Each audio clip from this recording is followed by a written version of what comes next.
We live. You Say, already man, rapping and the damn show just started.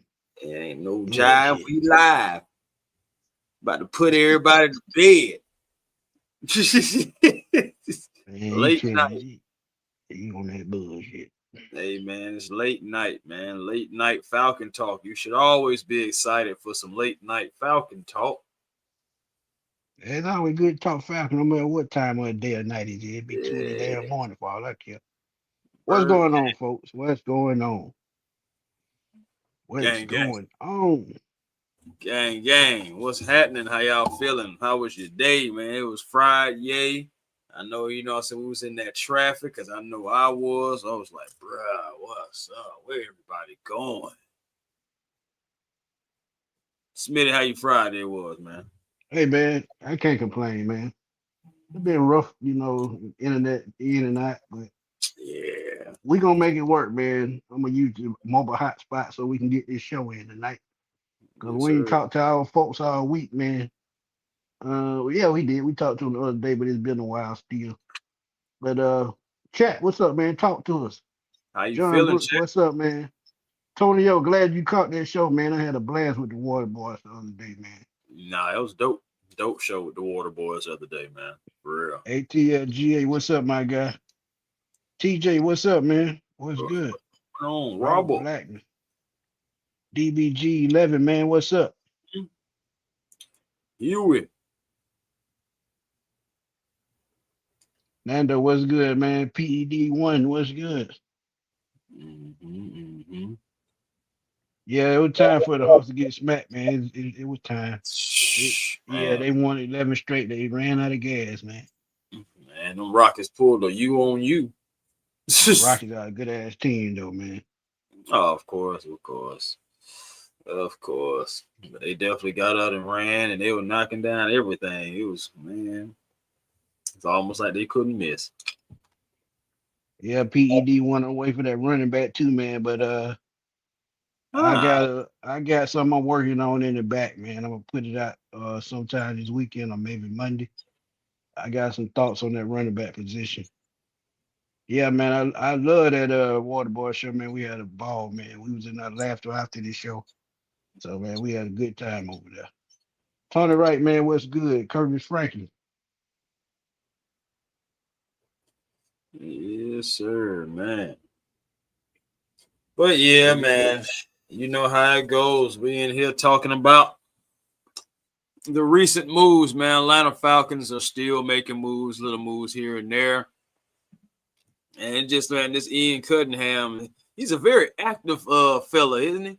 I Yeah, know very active. I know it was so funny. I seen John. He had a show over there at the eye test and everything. Shout out to those fellas, man. They named the show Ian Cutting a Fool Ham. I saw that, man. That was wild. That was wild. But that's what he been doing. I can't even deny it, man. I've been just being active how we are, man. I mean, it's like he's really like remodeling the Falcons. Yeah, and if y'all ain't caught on to what we talking about, man, we talking about the Sidney Brown trade. That Indeed. happened earlier today. I put out a small video on that right quick. 'Cause like I said, my internet been acting up, so I did get a chance to do that today. But I will tell y'all, swapping picks just to get a player, I'm for that all day because you're still in the same round. You only move back with the first one in the fourth round. You only move back about Yeah, I got you right here. eight It's picks. yeah, Atlanta Falcons. They get Sidney Brown, fourth round pick number 122, and also sixth round pick 215. We send Yeah, the yeah, Eagles yeah. 114 and the 197. So yeah, I mean, still eight picks, but just let everybody know exactly what numbers they are. And yeah, and the thing about it, man, the thing what I like, he didn't have to give up nothing. He just traded around, moved around, getting inspired with contract. And that seems to be coming very fluent as to what he's doing. Because 1 year contracts, it just make a break. And a lot of these people he doesn't have to bring back. They just filling spots for 1 year. And sometimes when you do that, it frees up a lot of cap space. So we are already looking at probably 50 to 60 million without contracts, and that number is going to balloon even more. And we want to sign these star offensive players and Bijan and Drake and Kyle. But again, Jesse Bates' name is in there too. Will they extend him? That's yet to be seen We'll because see. he's counting 20 some $1 million against the cap this year. But go ahead. 20. Hold on, I got you. Jesse Bates. That is his cap hit is 24.7 mil. My goodness. And dead cap is 19 mil. And like I was telling Smitty before we was talking about it before the show, I mean his base salary, it's like 13. I understand that. But even if you traded him, I mean, I don't see him releasing him, but even if you did trade Jesse Bates, because I've been seeing a lot of people like, oh, what does this mean for Jesse? What does this mean for Jesse? Well, I'll tell you, even if you trade Jesse Bates this year, you're only saving $5.5 million, and your dead cap is going to be still 19 million with a savings of 5.5. Now, if you post it for post June 1st, you can save this year 11. Well, excuse me, the dead cap this year, not savings. The dead cap this year will be 11.5. The 27, it would be 7.5, and then 2026 savings will be 13 mil. And that's a good little penny. That's a good little penny. So, could he be traded? It's unlikely, but I will keep the option open and say also, they could extend him. If you give him probably a 2 year extension, that could possibly save you about, I would say, $8 to $10 million. So it's a lot to be desired because when you look at the cornerback room, I'm sorry, the safety room, without Sidney Brown, you still have DeMarco Hellams. Who else? I don't know. Uh, Marco, I don't Xavier know. Watts. We know Xavier Watts, Right. True. but I think is it AJ or TJ Woods or one of those guys? I think But it's. I'm looking it up right now. I know you So we're got looking at the Josh safety Wood. room.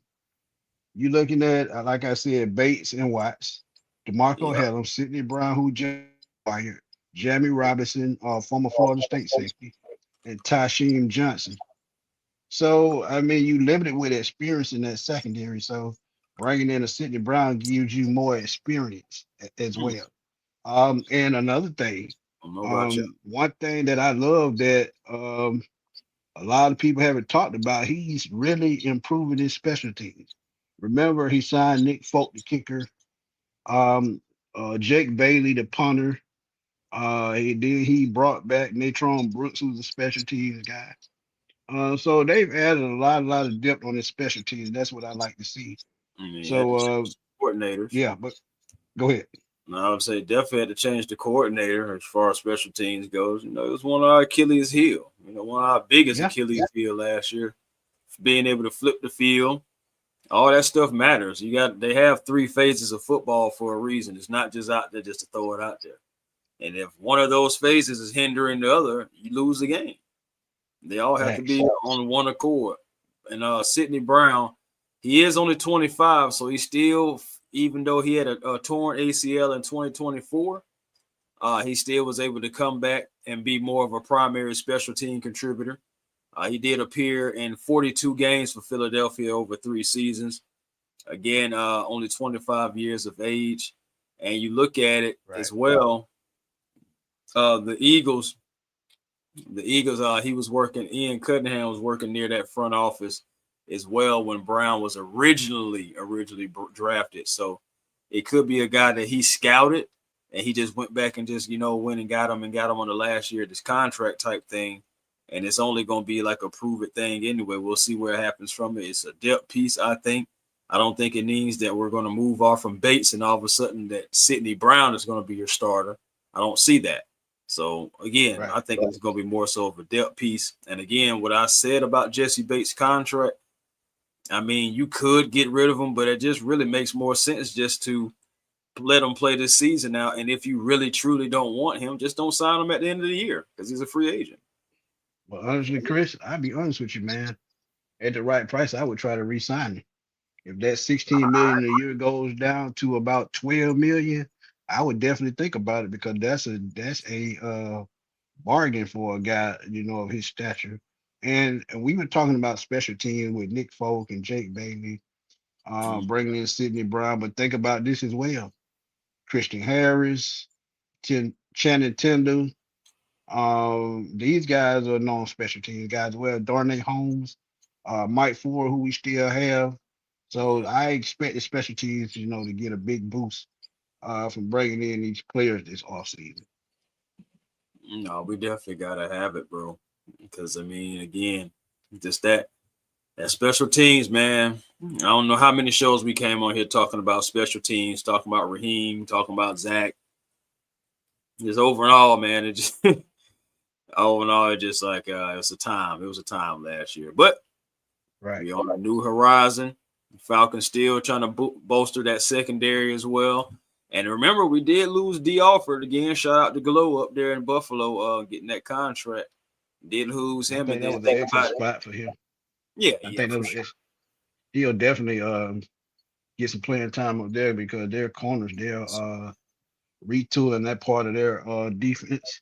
So DeMar That Hamlin, I think he is gone as well. So shoot, I don't even know if they really got any safeties like that. I remember at one point in time they were just getting rid of guys. But I mean, again, the draft is coming up. And also think about the injury to Billy Bowman as well.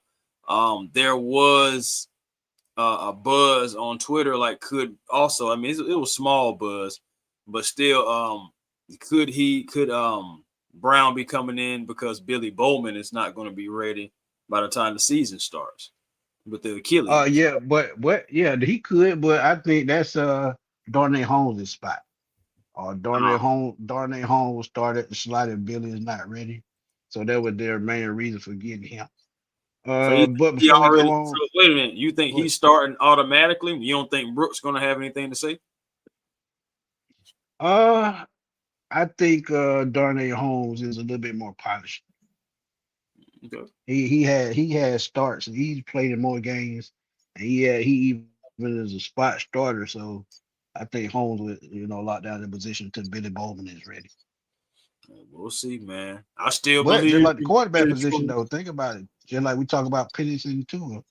If Darnay Holmes is playing good in that spot, and if Clark Phillips can't take that spot from him, Holmes could be the starting nickel, depending on how they want to play it. Because if he's playing well, no need in changing. Bro, ain't no way. I think if Billy Bowman is healthy, ain't no way you keep him on that sideline. Agreed, because he covers well and he can blitz. He's a Swiss Army knife at that defensive back position, and also he can play safety as well. So if they need to put him on the back end in the safety position, to get Bates or someone some rest, he can do that as well. So I I think mean, the it's good plan to is have some guys like eventually to put him at safety next to X-Man anyway. I can see that. I can see that. Eventually, not Absolutely. necessarily saying this year, but eventually, I think that kind of was the plan when Jesse moved on. Yeah, Wild Bill and X-Man back there patrolling the the back end. Agreed. I just want to see what Phillips can do, man. Because coming out of Utah, I thought he was going to be the next good nickel corner that we had, but injuries and things of that nature just hadn't worked out that way. But before we go on, man, y'all go to A1 Forever and drop them super chats and also on my Sports Machine channel. We would definitely appreciate that as always, man. But my boy ATLG ain't faithful. Y'all go check him out on YouTube, man. Says no one wants to create holes. I don't think anyone wants Bates to leave, but it's a business. Absolutely correct. Absolutely. That's what we always say, man. And of course, nobody's safe. That's another one, man. This Yeah, regime didn't draft, trade for, sign nobody except for all the people that they're signing now. So it's yeah. like you gotta think about it. Even though Got I think Bijan is the safest Falcons on this squad, I just wouldn't be surprised if he's traded at some point to save money. I'm just saying. Nando said I don't see this roster having four $30 million players on it. I just don't see it. Exactly. I can agree I don't see it either. wholeheartedly. Wholeheartedly agree. All right. Ebukam, Dotson, and Harris, my three favorite signings. I can roll with that. Yeah, I really like the Dotson, the Harris signing as well. Really, man, all the people that they brought in as far as like on the around in that line area, because I'm interested in the Chris Williams thing too. They have a history with that. The Educam, that one is a great one because he had his career year under Nate Ollie and with the Colts. So Right. that's gonna be interesting, man. Yeah. Ryan said we finally got rid of Felipe French. Thank God. Yeah, he went back to the Panthers. Wasn't that something? Yeah, I mean, Hey man, it ain't that I love talking about it. I'm just being real like I'm always is, man. I just keep it real. Don't nothing hey, surprise me. okay, Smitty, I'll give you a break tonight. I'm gonna talk about the Bijan thing. I'm just saying, like, could we talk about who did the Falcons? Who was a certain running back that the Falcons just had like a visit with? Mike Williams, I'm just Arkansas. saying, bro. I'm just saying, like, and if you look at his tape, that's a dog right there, man. Like, that's a guy that can be a starting running back. And I'm just like, if you take him, now he's projected to be a day 2 pick anyway. And I'm like, could the Falcons draft a running back on day 2? It's possible. It just that'll be just interesting. Cause think about it, bro. This is something that you really, really have to think about. And I'm not just trying to, just make conversation, but I'm just being real. If you look at the dynamic of what's going on at the wide receiver position, the running back position, if you get a Mike Williams this draft and wide receiver is deep in this draft as well, and you say, hey, next year 2027,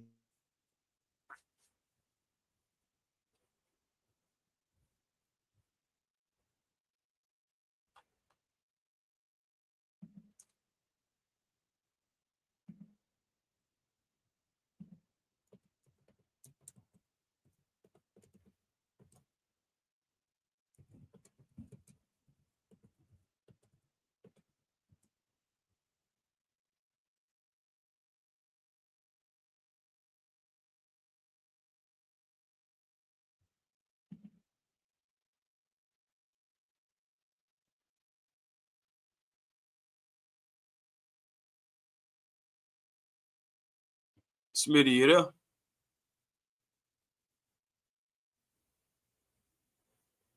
Or is it me?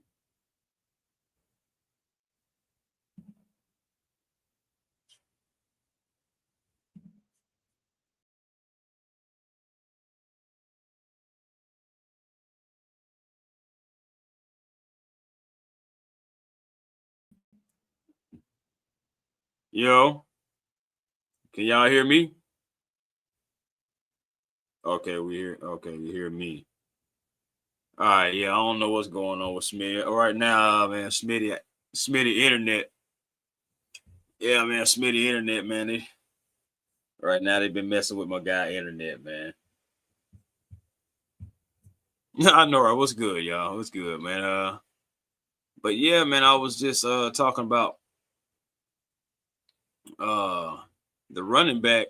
It would just be surprising to me if they was to take him like so on day 2 when you already got Bijan. And I'm just thinking like this. Why not just sign a veteran running back, somebody that can just come in and just aid John? Why possibly draft a running back? Why possibly use one of these draft picks on a running back? That would be my thing. If this was to happen, this is all hypotheticals, of course. But if we was to draft a running back, why use a draft pick on a running back unless you plan on replacing a running back? I mean, I'm just saying, am I tripping? No, not really. No, I mean it's all about saving money, like economic. It just makes sense. Because think about it. When you look at the dynamic of the whole thing, when you build on a team, the most important position is quarterback, and right now we might not even have the quarterback of the future on the roster right now. And what if just say just for kicks, let's just say Joe Burrow is available, and hey, they say we want a first round pick for him, and y'all can get him, and we adopt a $50 million contract. I'm trying to You're tell gonna you, make man. that move. You're gonna make that move because quarterback is the most important position, and we already know he's made it to a Super Bowl already. So again, wide Mhm. receivers come a dime a dozen, running backs come a dime a dozen. Save the money, build a team, and I think build this team around the defense. If you can do that and bring in a superstar caliber quarterback, I think that's a recipe for a Super Bowl. No, it can be. Seriously. It can be. I mean, the defense, you think about these teams like the Ravens, the Steelers, all those guys like that. Yeah, Mike Washington Jr. That's what his name is, Mike Mike Washington. Washington, I'm sorry. I don't know why I Yeah. always say Williams. I'm thinking Yeah. about the wide receiver. Right. My bad. Or maybe the Alabama tight end long time ago. Right. But yeah, I'm just thinking, I'm just like, okay, a guy again, Mike Washington, he ran a 4.3 and he had a perfect 10, you know what I'm saying, as far as like the Ram score. Like again, projected as a day 2 pick. It just doesn't make any sense to me to draft a running back when you have Bijan Robinson. So if you draft a running back, you're telling me that you're not fully committed to Bijan because he wasn't the running back you drafted. And I don't want to get rid of nobody. Again, I don't want to get rid of nobody, but somebody gonna have to go because everybody can't stay. And Yep. again, this regime just didn't draft anybody. It's Yeah. gonna be And guys think that's about gonna it. move on. And you look at Ian Cunningham. Um, he's known for making big moves. He told y'all at the draft combine a couple Yeah. weeks ago or last month that he traded Khalil Mack at the combine. So what makes you think Drake London and Bijan Robinson is more important than Khalil Mack? And Khalil Mack is a future Hall of Fame player. So that lets you know nobody is safe. If anybody every player in this league has a price. It's just willing or you willing to make that change. Man, that's a bold thing right there, man. Change is something that either people run from or run to, and not a lot of them run to it. And I again, absolutely agree. ATLGA faithful. I think he the face of the same, franchise too. But at the bro, same time, you but got to do John could be the face of the league. That's the type. That's the type of guy right, he is. He could be the face of the right, league type. right. Yeah. So I mean, he could be the face of the league. He can be one of the best player in the league. Who knows? But at the same time, if you're going to pay him the 25 million, somebody got to go because you're going to eventually have to pay the quarterback that 60 million. That's all I'm saying. That's all I'm saying. Yeah, that's crazy, man. Hey, wait a minute. There's something else now. We talk about, and all these other people like Bajan. We talk about Jesse. We talk about Kyle. And honestly, we should be talking about all those guys, especially like Kyle and Jesse. But somebody that we don't talk about really enough and who could be somebody in this whole conversation down the road, not necessarily this season, but somewhere down the road. Think about it. We did just restructure AJ Terrell. Right. You know what He I'm could be saying? another one. His contract after the restructure now, of course, I got you right here. So 2026, now we're his dead cap is 48 and a half. Goodness. He'll be his cap hit in 27 is going to be 27.5 million. 28 is going to be 29.5 million. But with the base salary still going to be like 17 and 18. You got your signing bonuses, you got your restructure, and of course your roster bonus. There's no workout bonus. So again, you add all that up, that comes to that 29 and that 27 cap hit that I was just talking about. So AJ could be and this year AJ will be 28. He'll be 29 in 27, and 28 he'll be 30. So you know what I'm saying, that's another guy. Like, I like AJ Terrell, and I like him being on this team. I feel like, for what the Falcons need, AJ is always fit the bill. So regardless of whether people didn't think they're thinking he should have been better or not, I mean, at the end of the day, AJ is fit the bill for the best that he possibly could, being the only guy that we've had. But moving forward, could we keep AJ Terrell? Yeah, that's a good question. It just depends if they want to pay him or not. Because remember, Jalen Ramsey he's been traded about 3 times since starting in Jacksonville. So top corners get traded all the time. And I see people saying, Bijan in his prime, Marshall Faulk was in his prime when he got traded.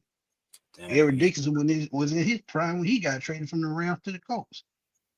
But DBG said, I know it won't happen about my choice of quarterback.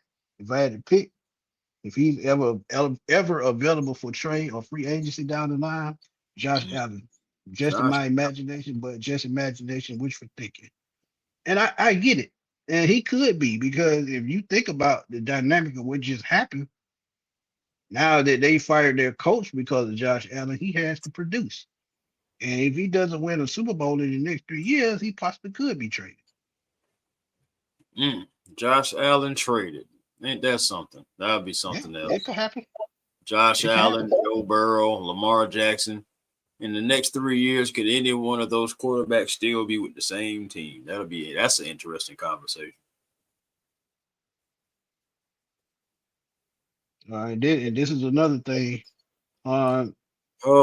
Prince said it was supposed to be Algier, but think about it. Algier had a 1,000-yard season before Bijan got here. What make you think they can't go out and find another 5th-round pick to do the same thing and save money on the back end? This is why Bijan could be expendable, and Mike Washington Jr. could be that reason, because you have him on another 4-year deal in the 2nd round, and by the time he get up to his 4th year, he still may not be what Bijan is going to cost. Yeah. And then I guess at the same time, you can be trying to get what those 3 first-round picks as you was talking about. Right. Hey, man, at the end of the day, you just never know. You really don't. And I mean, my thing is, the crazy thing about it is, I really do believe, regardless, if we did trade away Bijan, that the fan base that's gonna be taking a hit. Fan base gonna take a hit because everybody loves Bijan. All the things that he can do, all the things that he does provide for you.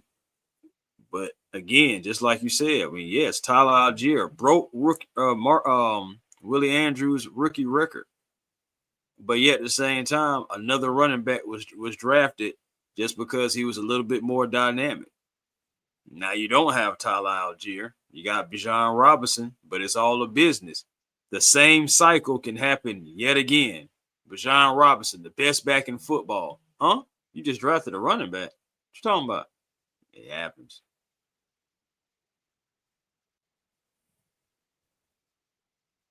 Yeah. Terry said the Falcons want a Manning quarterback. They would give up Bijan for that Manning quarterback. Ah, boy. Arch? Ooh, that would be taking a step backwards, though, right? Hot take. I'm not getting rid of Bijan for Arch Manning. Ew, boy, that to me would be a step backwards. That's my because If you're gonna do that, you might as well just keep Penix and roll out with that and pay him possibly $30 million down the road. Because if you start over with a rookie at quarterback and you trade Bajan, that's a total loss. Now, if you get Mike Washington Jr. at running back and he can carry the team, that's a different business. I mean, a different perspective and a different way to look at it. But if Mike Washington can't carry the team, that's a big mistake. So trading Bijan for, let's just say it, for the number one pick, because that's what Manning is going to be. He's going to be the number one pick when he come out. And Bijan for possibly a number one pick and probably 2 to 3 first round picks. It makes you think, but at the same time, with those first round picks, are you going to be able to build a Super Bowl team with a rookie quarterback? That's a tough one. That's beyond tough if you ask me. I mean, Arch, he got some developing to do. We'll see how he bounces back this year. But honestly, man, if I don't absolutely have to, like, I would really want to try not to have to draft a quarterback. I really want to invest into this team, into these different positions, upgrade them, draft them, develop them, keep them, you know what I'm saying, if we can. And just try to, you know, bring in more and more talent, you know what I'm saying? Like, just retooling. I just want to keep retooling. I don't want to have to rebuild for quite some time. I want to just retool, spend the money wisely, spend them at the right positions wisely, and not just like overspend and, like, you know, just do things like the way that the structure teams do. Like I said, like the Ravens, like the Steelers. They invest in defense, and the defense take them a long way. Yeah, they be having star players on the offensive end too, but the whole principle of their foundation is defense. Yeah, and see that's the thing, man. If we become a team of identity on defense, I honestly wouldn't give a damn what we do on offense, as long as we can move the ball, as long as we can put points on the board. Because if you have a strong defense, your offense is going to be on the field just a little bit more anyway. And if we can get to that point, we don't need superstar players. We just need competent players. Mm-hmm. So I would definitely see that part. But we're gonna welcome Ryan into the sports machine and A1 Forever. Ryan, what's up, man? Hey man, what's going on? I already see that you already in here and you hurting people feelings, but you know what? It's all good. Before I even get started, man, y'all hit that like and subscribe button for these boys if y'all haven't done it. They're producing great in a day out. Just hit that like button, man. Wipe your feet off before you go ahead and go in this man kitchen and start taking his chicken wings. Man, I don't know how you getting them. So you got down, reach for them chicken wings, pull back a nug. Hey, like Bobby, hey Smitty, how Bobby Bland used to say, people mess with your wings, this is all it is. Ain't no love in the heart of the city. Ain't no love. Hey, like Bobby saying, no love in the heart of the city. Gets with man and get serious. So what's good, man? What's good, man? But that paying once that cat from Georgia Tech, I think he's gonna be a great down the road. A Burrow with speed, Jesse's injury. He talking about Haynes King. Haynes King need to work on his accuracy. If he can do that, he'll be fine. The toughness is not the problem with him. I agree with you. That's why he got beat out in Texas A&M by Connor Wegman. It was because of his accuracy. Mm-hmm. Toughness can't. But man, it's I put it, fellas. I heard you guys. I was trying to get some stuff situated. Talk placements, and most people didn't want to hear you say AJ, Bijan. Hell, you know, we talk Kyle Pitts. I'm gonna give you another one. If you get rid of AJ, so y'all can go ahead and put your pitchforks and axes and torches down. There's a kid that's coming out of Stephen F. Stephen F. Alton out of Texas. There's a kid by the name of Charles Demings, round 6'2", 190, 4.3, 4.4 guy. rangy, ball hawk, and will come up and knock your jockstrap loose. That's pretty much one of those guys that you have to pay attention to. I'm doing the short form tomorrow, so A1 Smitty, I have a little footage or whatever y'all can use or whatnot. I'll pass that to you. But this is a guy that actually could come in and be a corner for hell, even corner one. But no one talks about what Deming brings to the table. Just we're talking about letting guy go. Yeah. Yeah, them the type of defensive backs you're gonna need in today's NFL with these big wide receivers. Facts. And here's the crazy part. When you look at numbers that, when you look at numbers that he's had, he's a hell of a prospect. And when NFL.com, they talked about him, they took the fact that athleticism score was 88 per 74, which was ranked 9th out of all the defensive backs. That's all those defensive backs, by the way. 4'4" guy, like I told you, 11-foot broad jump, 42-inch vert. Yeah. Yep. If you don't know about it, 2 vert. Oh yeah, it's 6'1", 190. You better be able to jump. But when you can look at what he does, I'll give you this. Demings is a capable mix. He's a mixture of a variety of coverages, but his best starting is from a press look when you give him press coverage. Good hands, hips, good feet, and he matches route breaks and speed, and he stays with routes as they unfold. That's something that we haven't had in a long time. And here's the thing. I love Dalen Everett, but Dalen doesn't get his A. I know what you're talking about, and I'm a Georgia fan. Been watching that kid since he came here. So I'll say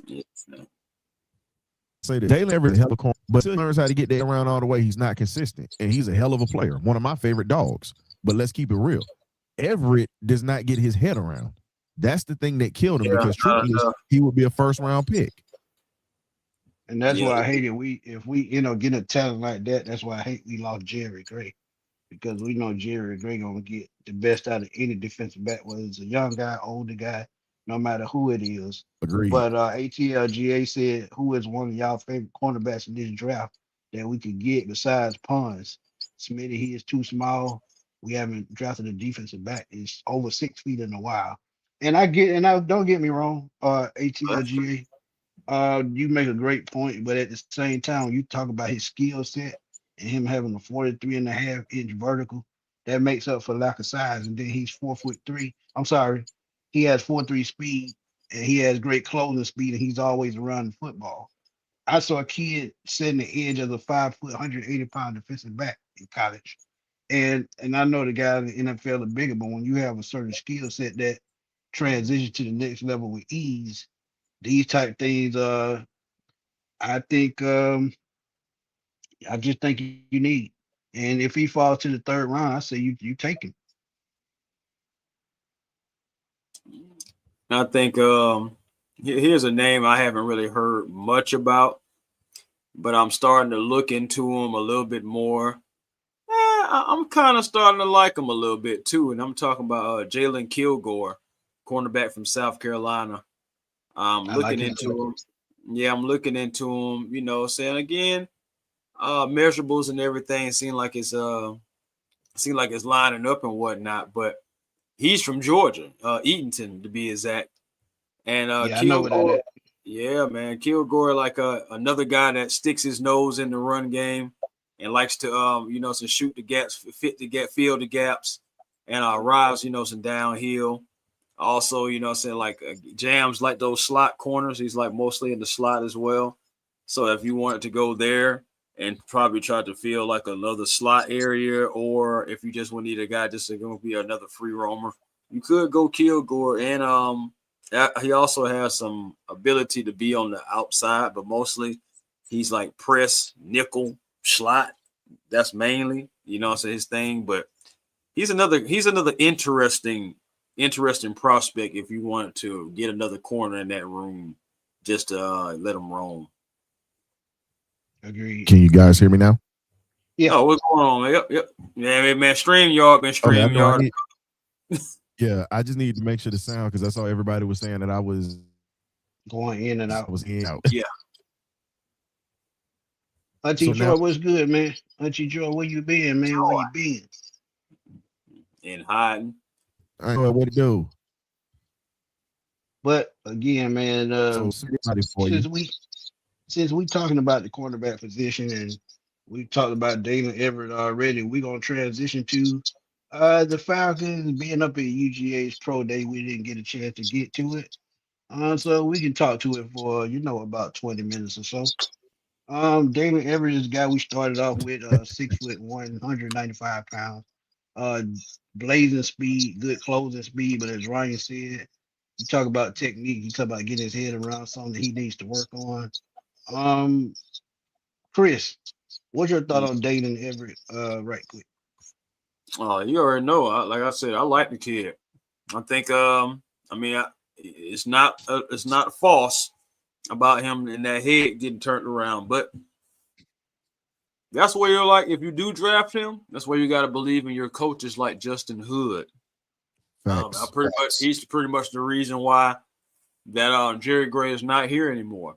Also, you think about the assistant Ricky Manning Jr. I mean, he's mostly going to be like the slot coach, but still, I mean, as an experienced cornerback that has played played the game at a high level, and you got to trust your coaches. Honestly, Dylan Everett, I like Dylan Everett a lot. I think he would come in and embody what the Falcons want to do. I think he does bring at least some toughness, even at his 6'1" frame. He still brings some physicality, strong run defender, fills the gaps and all those things. So it's just like at the end of the day, played 55 games in the best caliber competition there is, for 4 seasons. Like Ryan said, damn good dog. Just have to tighten up on some mechanics. But that's what you got your coaches for. So I think you can take him and plug him in. And I think, after he goes through the gauntlet of the offseason, and gets comfortable, I think you can have yourself a primetime corner eventually. Correct. Next guy. A lot of people are talking about that. I don't see, a lot of people doing profiles on, and that's offensive tackle Monroe Freely, who I think is going to be a top 10 pick at that tackle position, elite pass blocker. Needs to work on his run blocker just a little bit, work on his footwork too. But when you talk about upper body strength and balance, he does it well. The reason probably with his run blocking, the reason is he doesn't get out the block fast enough in the run game. But that's something that he can work on at the next level. But Monroe Freedom, tell me what y'all think about him right quick. Monroe. Go ahead, Ryan.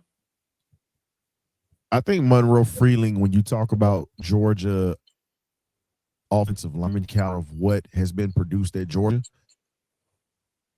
and when you look at his fundamentally sound, he's durable. That's the biggest part. Can you have durability? Because you can survive playing for Kirby Smart for 3, possibly 4 years, and you play through pain, you play through anything else, you pretty much make it because offensive lineman, that position is hit on every play. You're not attached to go get a football or anything. Your job is to pretty much protect Michael Penix Jr. And the best did. Now, if you look back at what happened to him in the ball game against Notre Dame, he was banged up, got hurt. You pretty much saw how that affected that offensive line. He beat Mitch. You talked about his strength, Chris. The best thing about his footwork, he's as agile as a heavyweight fighter. Best way to describe him. He's like a Tyson Fury pass. Hopefully that right there kind of cleared it up. He's like a Tyson Fury with his footwork and pads. It don't look funny when he punch. Yeah, that's a good analogy right there.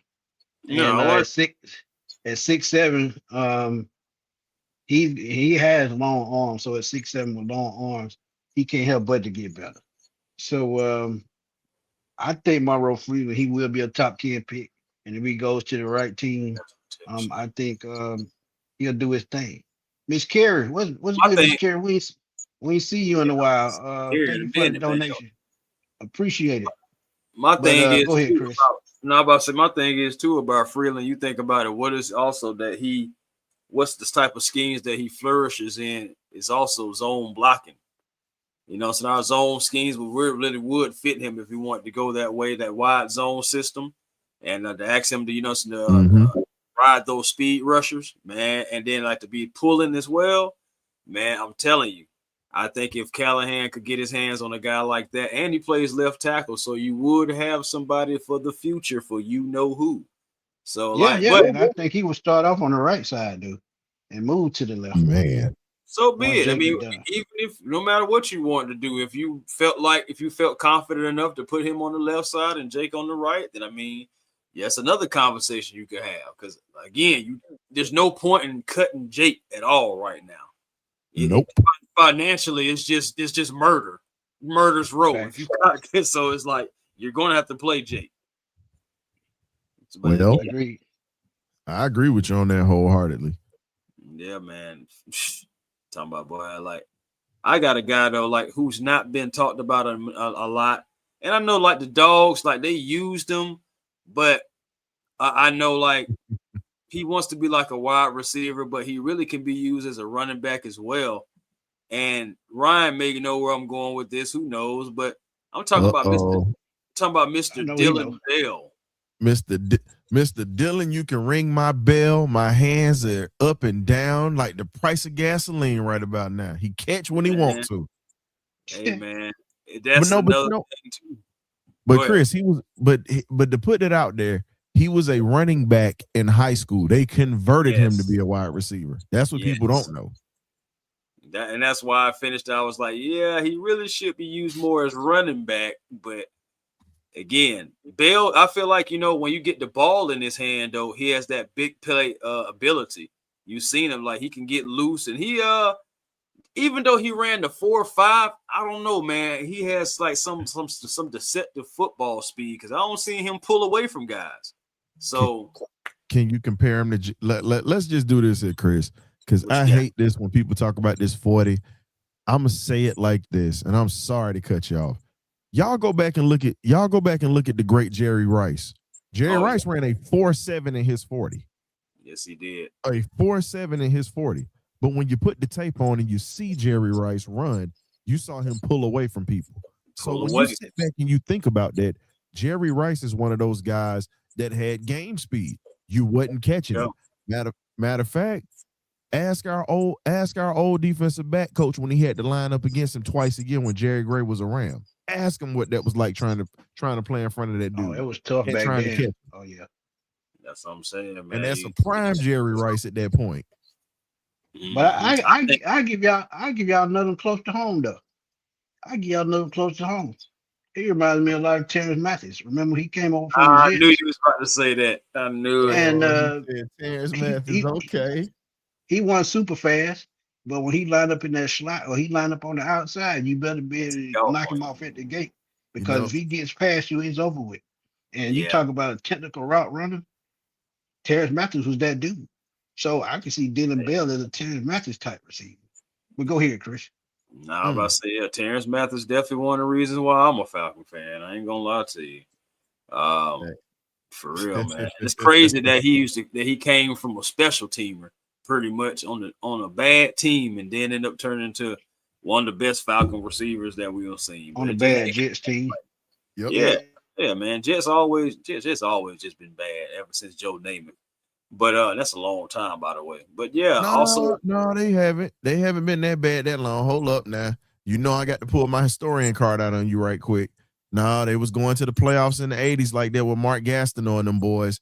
And they also went to the playoffs. Wait a minute. And they went to the playoffs under Bill Parcells and Rex Ryan. So we can't say that they've been that horrible for that long. Hold on, you talking about butt fumble?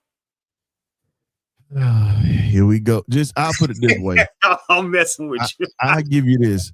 You could go back to Curtis, my favorite Martin. He was injury prone at that point. Yeah, he was a dog. Problem was he played hurt majority of the time, unfortunately. But again, about 40% of his career. Teams, Nah, but you know how it goes, man. The same way how they do us. No, I'm Same just way how messing they with do you. us.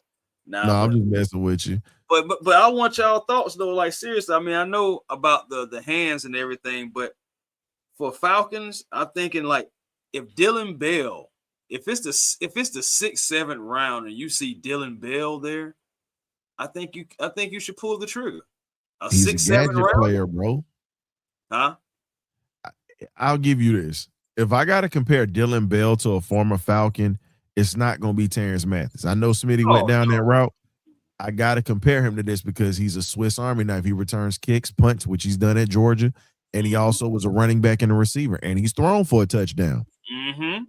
I'm comparing him to an Eric Metcalf for you Falcon fans. But for my old school Falcon fans, I got to compare him to Mel Green that played for the St. Louis Cardinals back in the day when they was in St. Louis. Played both sides of the ball. Pulled the card that time. Nah, yeah, that's what they were called, the St. Louis Cardinals. Long time Yeah, ago. No, before I'm talking about the Phoenix. player you had just said. I said you pulled one that time. Because he played he both went in sides the of the book. ball, and you got to look at it. Dylan Bell also was a gunner on the punt team, and he also ended up playing back in the day. You know, he had a couple of snaps at defensive back. So again, Dylan Bell is a Swiss Army knife, and that would be something that the Falcons could use to their advantage, in my opinion. Absolutely. Agreed. Absolutely. There's one more name out there that we can throw out there, and we can go to the next guy. Troy Brown, former of the Patriots. That guy can do it all, man. Receivers, anything you can name, he can do it. Return, yeah, he can do it. But Another Georgia guy. Another Georgia guy, right? Of course. Not UGA, by the way, folks. Let's make sure we put that out. He didn't play. Yeah, put that out there. No, he played. He played at Marshall back in the day. Marshall, yeah. Mm-hmm. What y'all think? My thing is here now this one is interesting because of who we got franchise tag. Could be a 3rd rounder, and man, I ain't gonna lie to you, he's starting to climb up the boards, he's starting to turn heads, and I'm talking about old Oscar Delp. Oh, no, hold on, excuse me. Oscar Travis Delp. Uh-oh. Yeah, I gotta sound the alarm. Smitty, hold up. I gotta sound the alarm because you know the Kyle Pitts fans about to get triggered. You got Carey up in here. Oh. Hey man, you got to sound the alarm on this one. I'm with you man. on this one, Chris. Let's bring him in, please. Hey man, 6'5", 245. And he runs a 4.4 at that size, y'all. We underutilized him at Georgia, by the way. He was literally supposed to be Brock Bowers 2.0. Go look at some of those pass screens that he caught, and he left everybody behind with that speed. And he's got physicality to go with it. Yep. No, he does. He does, man. I ain't gonna lie. I was very surprised at that because, you know, you really didn't get a chance to really see him use his speed. Like you said, he was underutilized. His senior numbers, let's see what we got here. As far as like when he was in high school, he had 59 catches and 923 yards, 8 touchdowns. So, I mean, like he has the ability there. It's just, you know, he just needs more opportunity. He needs more oppos. At the end of the day, he got that rare. You think about that height. He's got rare speed for that position. You know, it's not a lot of guys that can just take off and get down the field like that. And he has reliable mitts. That's hands, reliable hands. You know what I'm saying as well. He got reliable mitts because he has big hands. So you think about that. We need reliable hands, a smooth athlete. And guess what? Very willing to block. Ooh. Very willing to block. I got one. So much effort. Chris, I got one for you, dog. So y'all got me coming up in here acting the fool today. It's just it's pretty. It's so pretty. I'm talking about hold on. I'm holding my arm up.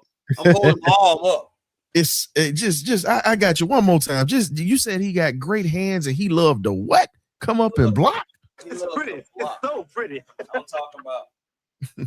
Hey, Smitty, we draft him, boy. We going to Sizzler. We going to Sizzler. Hey, look, and Sizzler coming back while y'all bullshitting. He's Thanks. right around the corner. I'm going. But man, look, you get a tight end like an Oscar Delp, man. Mm. I mean, this is why we keep talking about trades. It's so many players coming into this draft that can come in and replace these players that could be on the trade block. So when we tell y'all about trades, y'all better believe we're gonna put somebody in that position to take their position. So Oscar Depp can do it. But again, let's go to another Bulldog since we in the Bulldogs and the Falcons being up there in Athens. Mm. Another guy that just keeps coming up. And I don't know about y'all, but these Georgia Bulldogs, they coming to CJ Allen. If he's there in the second round, he Yeah, comes in the field of need right away. I know we Smitty. got Christian Harris. I know we got Devon Diablo, but CJ Allen gonna come in and take somebody's spot, man. I'm telling y'all. But Smitty, Because he not gonna be there, bro. That's a he first not gonna be rounder. there.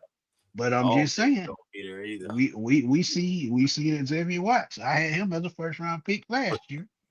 He's No, I still got you third on. No, round. I got you on that. But just think about this, Smitty. Philly is in need of linebackers right now. They're not shy with taking those guys. And then another Agreed. team that y'all not thinking about that does have a first Ravens. round pick. Remember, the New Orleans Saints just got rid of Demario Davis.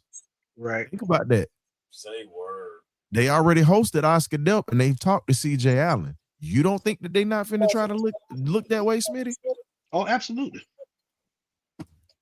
That's why I said that boy. I put it as with Oscar Delp has a better chance of dropping to the second round before CJ Allen does. I think definitely go in the third round because tight ends are not just as valued as they used to be. So if he goes, it'll probably be early day 3, late day 2, sorry, late day 2.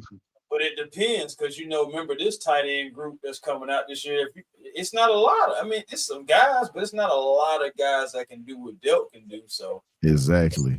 Hey man, maybe it'll be interesting to see. It really would be. I wouldn't be surprised if Delk went in the second round, but I also wouldn't be surprised if, depending on fit and need for what the teams need, he could some kind of way slip to the third round because there definitely would be a slip from going to the third.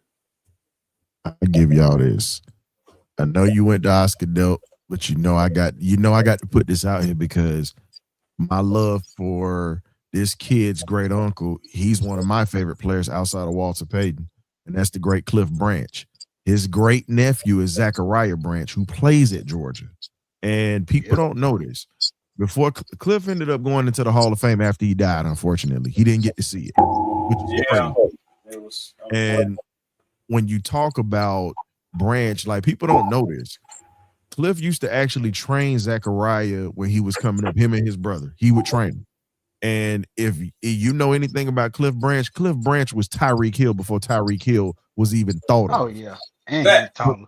But Smitty, most people don't know that about Cliff. Cliff actually could have been an Olympic sprinter, but he was a tough as hell Houston kid that balled out. That put it this way.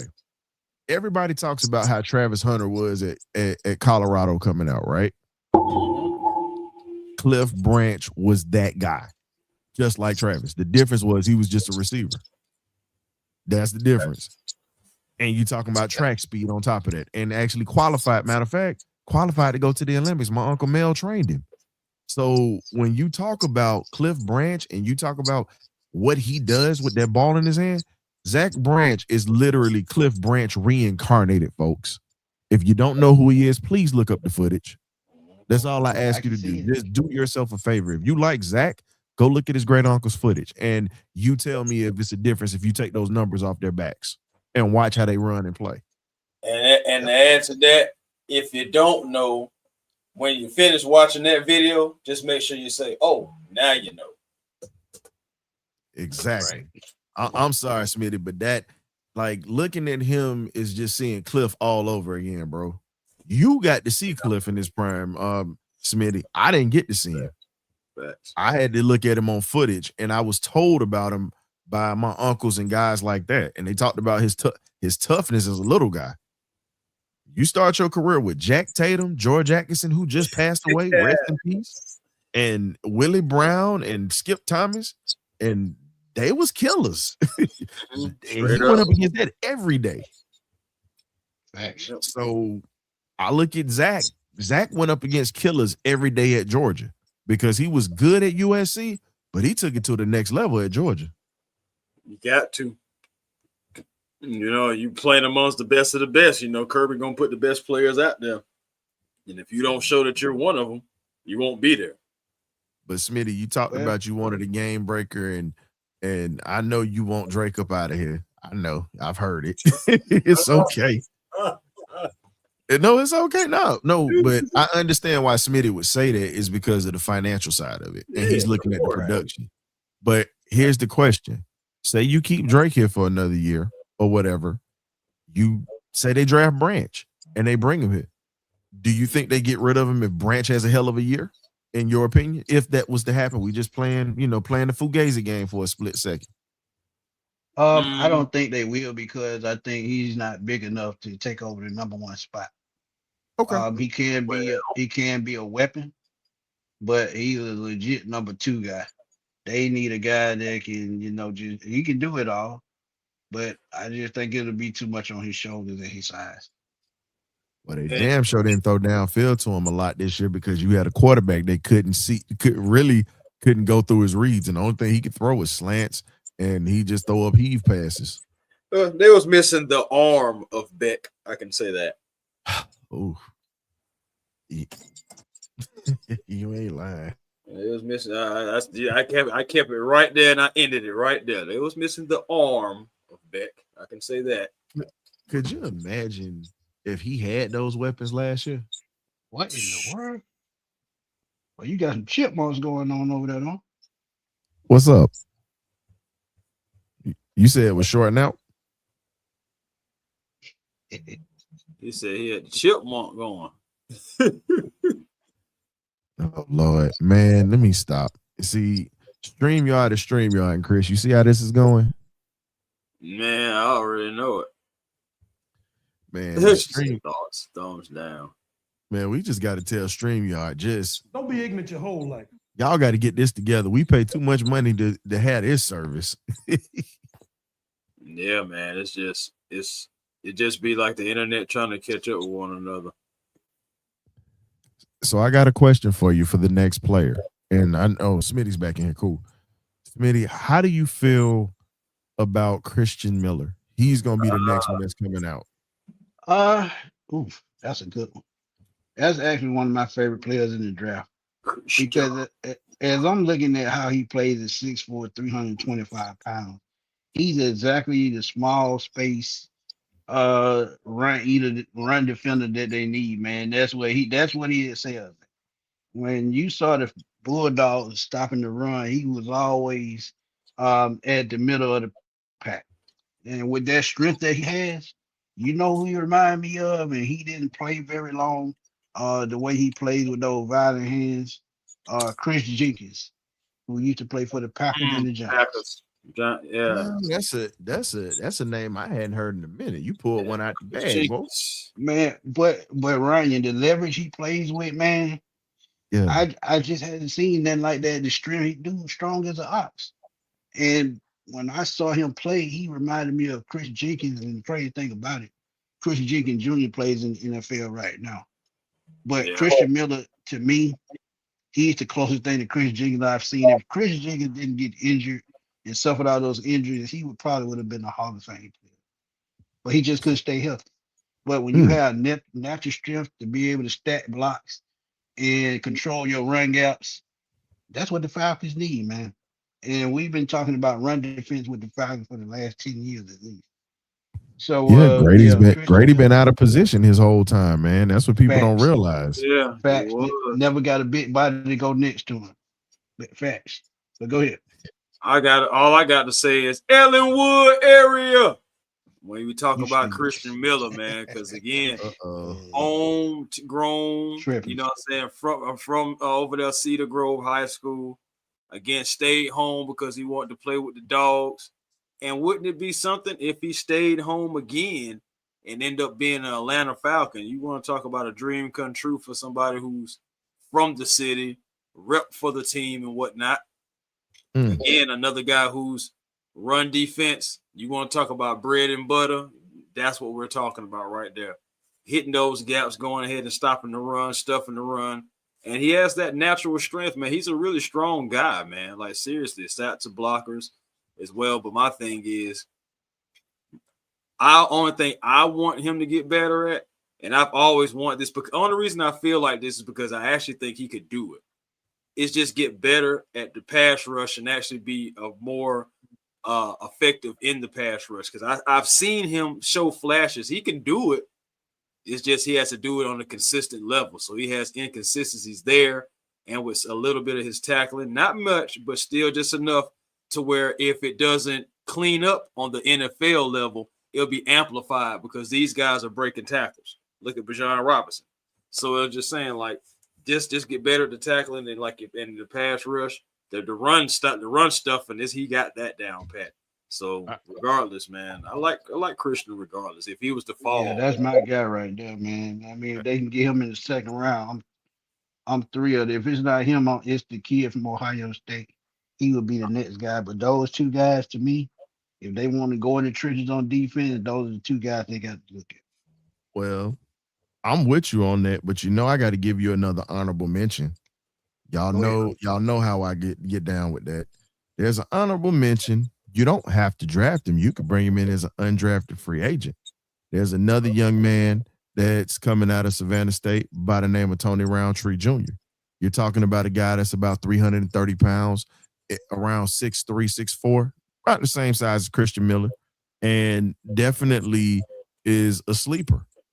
That is a guy. If you can't get a Christian Miller, or you can't get the kid from Ohio State, or you can't get the kid out of Iowa State, guess what? You can grab him. You can bring him on as a body and have a rotation. He's definitely raw and can be molded by Coach Ollie. Think about that. Coach Ollie has done things with guys that you wouldn't think would actually be worth a damn. Yeah. Done more with less. Again, it's some guys that we got now that you really ain't heard about them, but they've had some of their best seasons under Nate Ollie. Exactly. And here's the other thing, and that's a homegrown kid that I just mentioned. Tony Roundtree Jr. is right out of the South Georgia area, around Augusta. So again, when you talk about it, here's my thing. Give me one of these cats that can put their belly in a wheelbarrow with no ankles, or they got the fat on the back of their damn triceps, like the lady at the church serving up them greens. Give me one of those. You know what I'm saying? Give me one of those defensive linemen. I need that, because again, it's nice to have guys that are in shape that look like underwear models in their uniforms. That's nice. Pause. But give me the fat in shape guys that can actually sit there and plug up a hole where you can't run or you can't push them. Yeah. LaCal London is a beast. I got you on that, Southside Ricky. But here's the thing.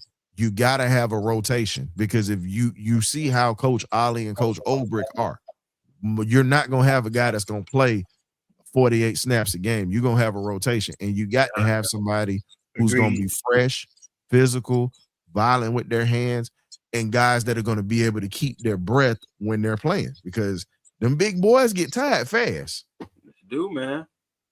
But also, I do think that those fat guys help win those championships. It's only one fat dude. It's only one fat. Well, and I wouldn't even say fat. He was just a man. There's two guys that I know that did not get tired, and they just played their asses off. Rest in peace to Jerome Brown and Reggie White. Those two, good luck. That's all I can say. If you have something like that. Jerome Brown was a man amongst men. And he was mean. He was smaller than Reggie, and Reggie was a massive man. And for y'all don't know, I'm saying this because I done seen it with my own eyes. Jerome Brown was better than Warren Sapp. Facts. Oh yeah, and from what I saw, yeah. Just I tell people like this: when you talk about Jerome Brown, that was a Hall of Famer's career that got cut short, like Sean Taylor. There's two Hurricanes that died prematurely. By the way, for my Miami folks out there. Yes. Yep. He died in the car accident with his niece. It was nephew, little nephew. Yep. Right. They was down in Florida, on that country road going fast, and he lost control of that car. Yeah. But But Smitty, when you got to watch him and you got to see him in his prime, and you were watching him play against the Falcons during that time, like I said, I came around 91. That's when I became a fan. You was Man, a I fan a little remember longer. Jerome Brown at the University of Miami in that championship game against Notre Dame. That's how Damn. far back I go. Man. I was Okay. about 8 or 9 years old, and I still remember watching that game. And The only name they kept calling was Jerome Brown, Cortez Kennedy. Yeah, and here's the scary part. Troy Aikman still to this day says I have Jerome Brown to thank for saving my career. It's a reason for that. Troy was at Oklahoma before he went to UCLA, and he broke his leg playing in the wishbone offense, thanks to Jerome Brown. Maybe Yep, Troy didn't make it to the NFL if Jerome don't break that leg that day. Yep. Never know. Yep. Because I actually remember when he went to UCLA.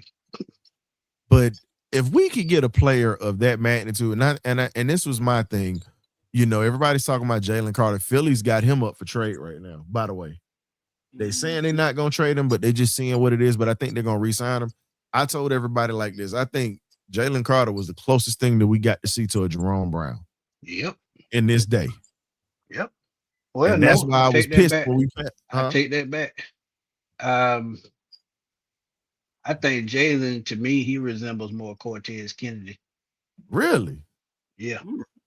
Big Tez, if you want to talk Jerome Brown, I say Aaron Donald was a little bit more like him. Okay. Because strong, stocky. Yeah, right. Exactly. Aaron Donald was a different beast for real. But Big Tez don't get that credit either. And we had a chance to draft Cortez Kennedy back in the day from what I was told. Yeah, we did. And we passed on him. Yep. For Andre Bruce.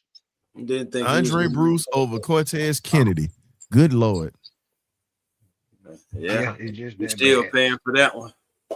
Just, hey man, this is all I need my front office to do. Just don't be ignorant your whole life. Come on, front office. Just don't do it. Well, one thing about it, I don't think this front office is going to be as ignorant. I think this front office is going to be more calculated, more strategic. I think they're going to show their worth when it comes to money management. Also, not falling in love with players and making sure that we keep the players that make sense. And for the ones who doesn't financially, never personally, hey man, we got to move on. We got to trade you. We got to get something for you. I mean, that's what we got to get used to. And I believe that this draft and next year's draft, we're really going to get these next two all seasons. We're really going to get to know Ian Cunningham. We're getting to know him now, but just think about this time next year or this time in year 3. We're really going to know what Ian Cunningham is all about. Man, you got me over here thinking about that. When you say Ian Cunningham and just how he's had an impact so far and he shook everything up. Ian Cunningham came in here with that New Jack energy. For my wrestler fans, you know who New Jack is. He just told everybody. How did Ian Cunningham say? Like me or not, I didn't come up here to be liked. He telling you what he don't care. Oh, New Jack, man. You never knew what was in that trash can, boy. Hey, man, look, I'm going to be honest with you. I got to compare Ian Cunningham to New Jack because you don't know what he's going to do. And we're already seeing that. Yeah. You hear that music. Doom, doom. Doom, doom. You knew it was trouble. Hey, man, all I can say is this, man. With that whole situation with Ian signed all those players for $17 million on the first day of free agency. Yes. Think about that. All those players that he brought in for that much, and then you just grabbed the safety for really just moving a couple of draft picks around. Facts. So grab the safety for free. Pretty much. They just literally handed you a guy that actually is solid in coverage. He's not a ball hawk where he's going to catch everything, but he's going to come up and he makes sure he's a sure tackler in the running game. And one thing about it, you know he's going to hit the special teams. You're going to need some sure tackling on special teams. Boy, I know that. Well, we just got rid of Felipe Frank, so. My bad, T. Will, if you're out there. But Felipe got rid of himself. Let's keep it real. right. Wait a minute. Why you say my bad T. Will for? Shout out to Uncle Steve. T. Will boy right there, man. Nah, shout out to Uncle Steve. Hey. Uncle Steve, boy. Yeah, him too. Hey, man. Man, y'all can tell both of them jokers, and the historian said this, man. Hey, Felipe Franks was garbage, hot garbage. I said it. Y'all can sit back and say, oh, well, he's this. No, they were bad. He was bad. That was just because Raheem loved that dude. That's why he came back. That man that been passed around more times than a blunt and smoking from Friday's mouth, man. Come on, man. What we doing here? You out of control. Hey, how Smokey say? Y'all ain't never got two things that match. That's pretty much what it is. You know, and I don't know, man. Like, respect to him because he's able to stay around in the league and keep a job, but he just truly ate up a roster spot, just to be honest. Agreed. Ooh, get out of here. Open the roster spot. I mean, just think about it. Yeah, go ahead.